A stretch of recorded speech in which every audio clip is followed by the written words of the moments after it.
four questions that I should address as part of my presentation. Very useful to have this. Number one, my experience on global governance issues in non-health areas, which have an important bearing on the health sector, like environment, climate change, trade, and so on. The second, as Rural Development and Environment Minister, how does the Government of India engage with foreign players, foreign investors, and how do local concerns and priorities get reflected as part of this engagement? Third, what is the role of civil society in development issues, a point that Saida Hamid has raised.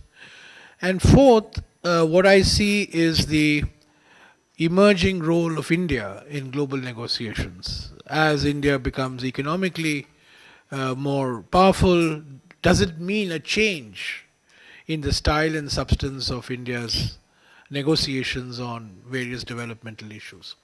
So these are the four areas that Yashodhara laid out for me. And before I address them point-wise, I thought I should share with you some concerns of mine on the health sector, as I have seen it in the last couple of years, and on which I have had some opportunity to do something about it when I became a minister in the Rural Development Ministry. I think the most important fact that one has not yet fully appreciated or acknowledged in the Indian context is the relationship between health expenditures and rural indebtedness and rural poverty. In fact, the emerging picture on poverty in India is less to do with income poverty or consumption poverty and more to do with health poverty. And the single most important contributor to rural indebtedness in study after study has been found to be expenditure on health. In fact, economists have a static concept of poverty. They have a dollar a day poverty line, and people who are below the poverty line are below the poverty line, and people who are above the poverty line are above the poverty line. It's a very static head count ratio that economists are accustomed to. But we know increasingly poverty is a dynamic concept. It's a vulnerability mapping, that families come in and out of poverty.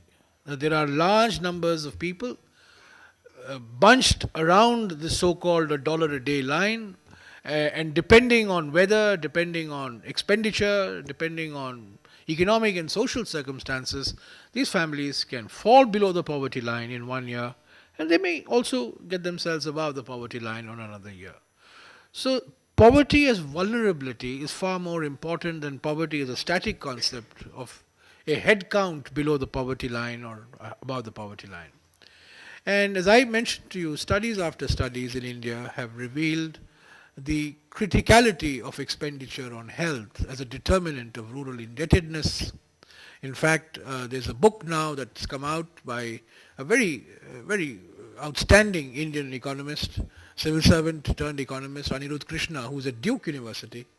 And he, over 20 years of studies, he summarizes in this book. And his most powerful conclusion is that poverty in India is determined by health expenditures. I mean, that's the one-line conclusion of his study. And those of you who are not familiar with this, I think I would suggest very strongly to read this.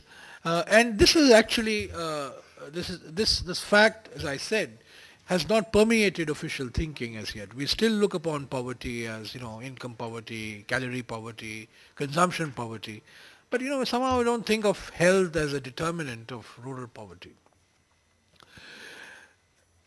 To give you another example of the link between poverty and health, in the last couple of years, the Ministry of Rural Development has been implementing a very ambitious rural roads program in order to connect remote areas of our country through all-weather roads. And one of the consequences of building these roads has been increased accessibility to health workers, and we have now built evidence to show that villages and habitations which have been connected are beginning to show better health outcomes which they were not showing when they were not part of this connected network. So the short point I want to make is that the notion of health as a very important determinant of rural development, as a factor in rural development, whether it is in terms of rural indebtedness, whether it is in terms of rural connectivity, is something I think in India we need to pay far greater attention to than we have in the past. The second element of health planning, which I tried to incorporate in our vision, was the crucial role of water and sanitation.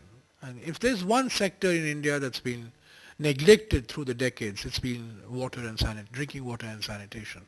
In fact, I mean, I'm not a health expert, I'm not a health professional, but I've read extensively on health, and all that I have read leads me to believe that all the great breakthroughs in health have come not necessarily from health-related interventions, but have come from investments in hygiene, water, and sanitation. I mean, it's these factors that have really led to improvements, including in our own country, in states like Kerala, and in our region, countries like Sri Lanka.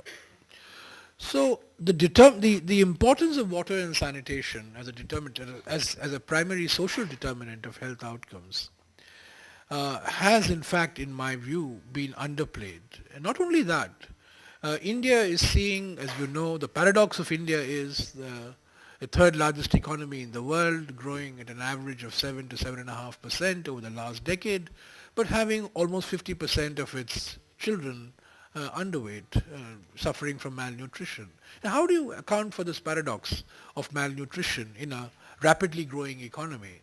And I have argued for the last 15 months or so, and perhaps because I argued it so vehemently, I'm no longer the minister in charge of that ministry, that the primary determinant of malnutrition is sanitation. That as long as you have poor sanitation and poor hygienic practices, you are not going to really have a situation where nutrition is going to be valued, or even if it is valued, it is something that is going to be absorbed. We are all aware of the tropical enteropathy and the work that has gone on in the African setting. But what is taking place in the African setting is true very much in India as well. So really, when we talk of health, we should really be talking of much greater investment in water and sanitation. Sanitation not just because it looks better when people are not defecating in the open, but more so because it has a profound linkage to the nutritional status of children, which then determines health outcomes. The third area which I have tried as part of what Saida said, my vision for health, is that India is perhaps unique in the world where we have almost 70% of our expenditure on health as private expenditure, and about 30% of it is public expenditure. So everybody recognizes in India the absolute necessity for increasing public investment in health.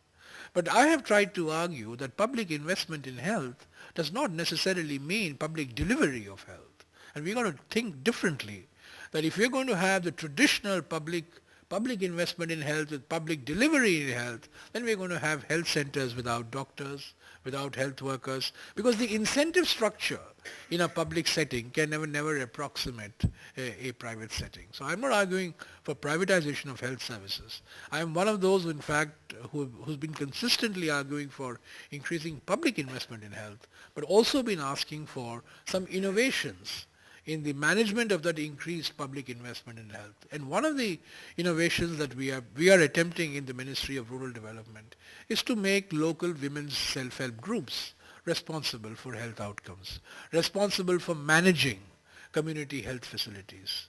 And this, we have started this in some states, and we're already beginning to see greater degree of accountability of health personnel to the local community-based organizations, in this case women's self-help groups, because women really have the greatest stake in health. So these are just some three issues that I picked up from my own experience for the last couple of years.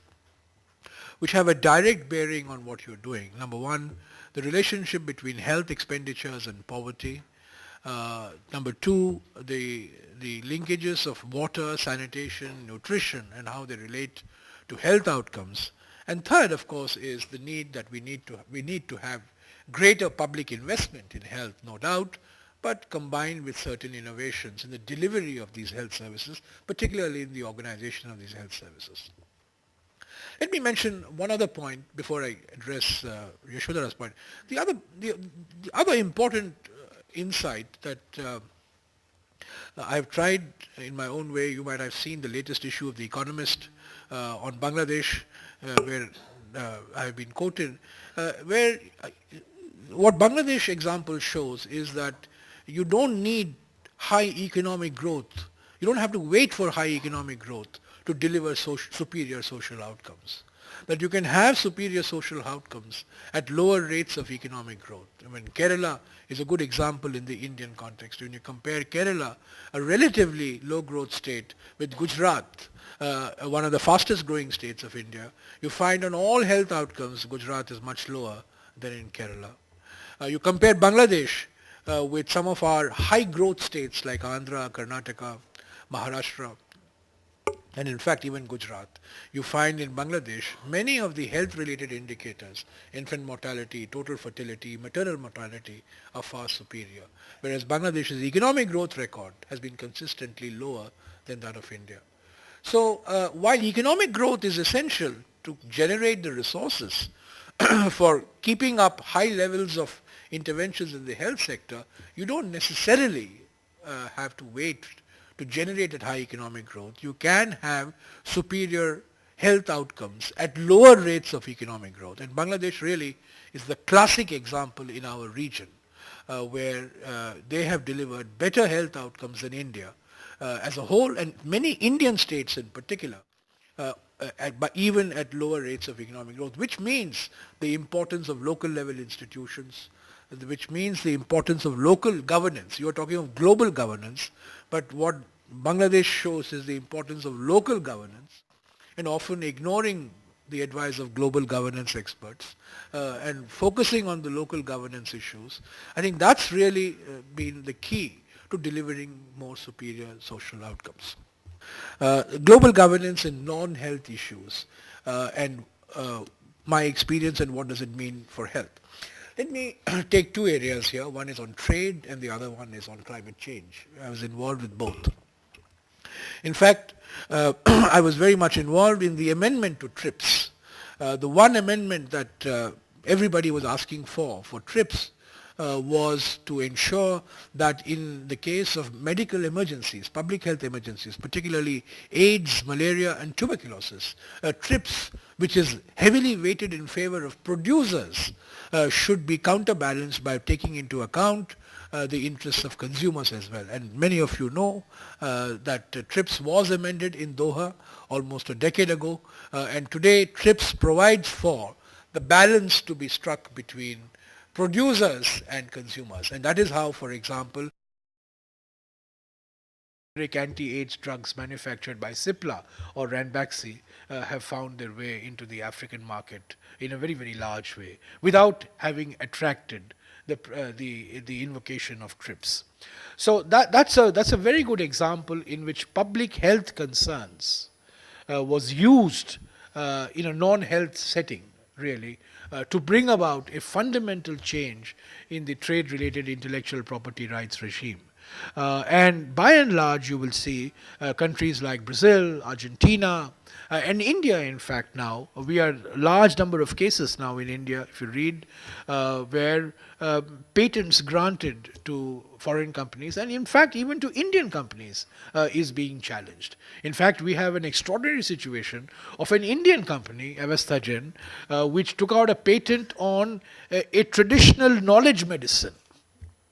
And this was based on the Ashoka tree, and this was challenged by civil society organizations, and they filed for a patent in the European Patent Office, and the patent was not granted.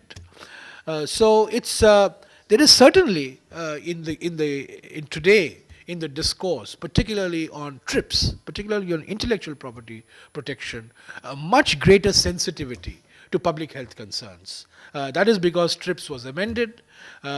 We still have a problem with the Convention on Biodiversity. There is no convergence between the Convention on Biodiversity and TRIPS. That remains a very big lacuna in global governance, and we hope that we would be able to bring about this convergence between the Convention on Biodiversity and TRIPS, because then that would really then protect sources of traditional knowledge as well, because today, as we know, countries like India or Brazil or many Madagascar are victims of biopiracy on a very, very large scale. This is something that I think this has been a positive development, and I would certainly say that health concerns have been reflected very, very significantly on the trade area.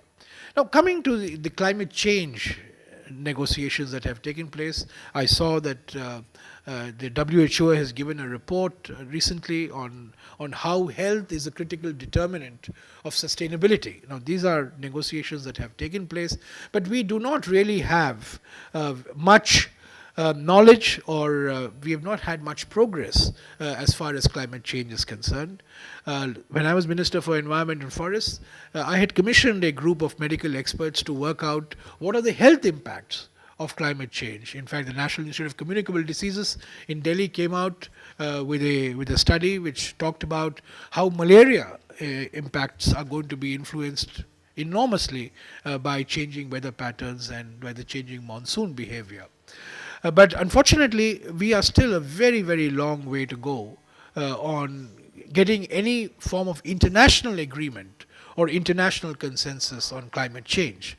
And I think there are lessons for global governance experts in health from the lack of progress on global governance on climate change. And let me suggest to you a couple of reasons why we have not made progress in arriving at this international consensus. The most important reason is that the approach in global governance in climate change has been top-down. It's not been bottom-up. It's a bunch of well-meaning evangelists who are deciding what's good for the rest of the world, and they are pushing targets down European countries, America, China, India, Brazil, Africa, AOSIS countries, and so on. And I have taken the position when I was minister that this top-down approach is politically not going to be saleable in any country. And what countries need ultimately are engagement scenarios which they can sell to their domestic audience. And therefore, one should really have a bottom-up approach. Now, what does a bottom-up approach mean? A bottom-up approach means that every country decides for itself a portfolio of actions that it will undertake, and it would then hold itself accountable internationally to that international community for those implementation of those actions. Now, it's true that when you have a bottom-up approach, a pledge and review approach, as it were, the level of ambition is not going to be very high. The level of ambition is going to be somewhat muted.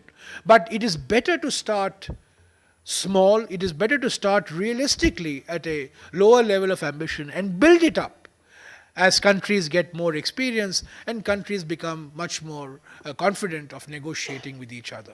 Unfortunately, the entire architecture of global negotiations on climate change is top-down. It's the Kyoto Protocol, it's the Copenhagen Accord, it's the Cancun Accord, and every year we go around reinventing the wheel. The net result of it is climate change is a reality, but any agreement on climate change is far from being a reality. And it will never be a reality because the fundamental assumptions of the architecture are flawed.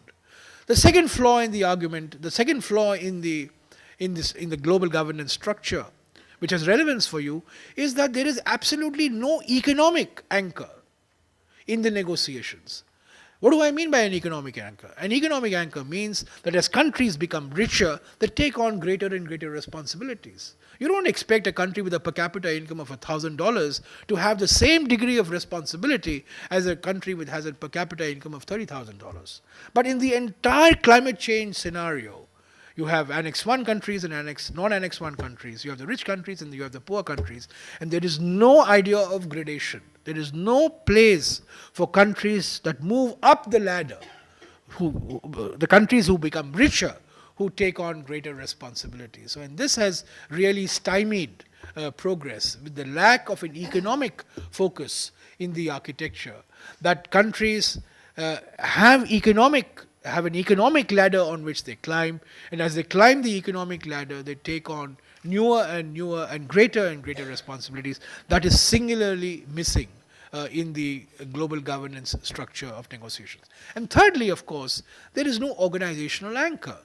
Now, where you have international negotiations on monetary policy, you have the International Monetary Fund. Where you have international negotiations on trade, you have the World Trade Organization. But in climate, you really have no international anchor where countries can submit their actions, portfolio of actions, and hold themselves accountable for. So, actually, if you're interested in global governance, how not to do global governance, climate change is a perfect example. Because we've been clutching around for the last 10 years and we have visited all the exotic places that there exists on the planet. We've gone, it's been held in Bermuda, it's been held in Cancun, it's been held in Copenhagen. But every year this battery of negotiators just keep reinventing the wheel, keep adding square brackets and footnotes. The net result of it is that we are a long way ahead, away from having any meaningful agreement. But the reality of climate change is here. The health impacts of climate change, the agricultural impacts of climate change, the impact of climate change on the behavior of the monsoon. These are incontrovertible. But we are a long way to go. And I think global governance has to be incremental. Global governance has to be at a pace that countries are comfortable dealing with domestically. Because countries that take on international obligations have to sell those international obligations to a domestic constituency. And if you're not able to sell to a domestic constituency, you're not going to be able to sell it abroad. So, and here democracies particularly are vulnerable. The United States is vulnerable.